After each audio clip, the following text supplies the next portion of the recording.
நண்பர்கள் அனைவருக்கும் வணக்கம்.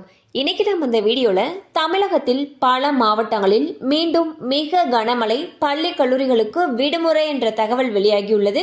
ஸோ அதை பத்தி தான் இப்ப நம்ம பார்க்க போறோம். டிட்வா புயல் ஆழ்ந்த காற்றழுத்த தாழ்வு மண்டலமாக வலுவிழந்து சென்னை அருகே கடல் பகுதியில் 50 கிலோமீட்டர் தொலைவில் மையம் கொண்டுள்ளது. இதனால் இன்று காலை முதல் சென்னை மற்றும் அதன் புறநகர் பகுதிகளில் தொடர்ந்து கனமழை பெய்து வருகிறது.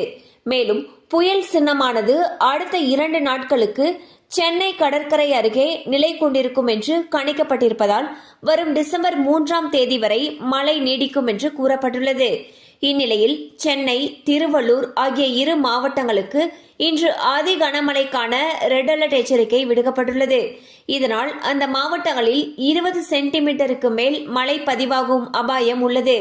இதனையடுத்து சென்னை, திருவள்ளூர், செங்கல்பட்டு மற்றும் காஞ்சிபுரம் ஆகிய மாவட்டங்களில் உள்ள அனைத்து பள்ளி மற்றும் கல்லூரிகளுக்கு நாளை விடுமுறை அறிவிக்கப்பட்டுள்ளது.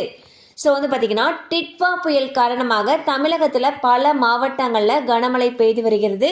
இந்நிலையில் கனமழையின் காரணமாக சென்னை, திருவள்ளூர், செங்கல்பட்டு மற்றும் காஞ்சிபுரம் ஆகிய 4 மாவட்டங்கள்ல இருக்கக்கூடிய பள்ளி கல்லூரிகளுக்கு விடுமுறை அறிவிச்சிருக்காங்க. ஸோ டிசம்பர் 2ஆம் தேதி விடுமுறை அறிவிச்சிருக்காங்க. மழை அதிகமாக பெய்யும் பட்சத்தில் மற்ற மாவட்டங்கள்ல இருந்தும் விடுமுறைக்கான அறிவிப்பு வெளியாகும் என்று எதிர்பார்க்கப்படுகிறது. கண்டிப்பா அந்த அப்டேட் உங்களுக்கு பயனுள்ளதா இருந்திருக்கும் நம்புறோம். மேலும் இது போல அப்டேட்ஸ் உங்களை உடனே ரீச் ஆகணும்னு நினைச்சீங்கன்னா நம்ம சேனலோட தொடர்ந்து இணைந்திருங்கள். தேங்க்யூ ஃபார் வாட்சிங்.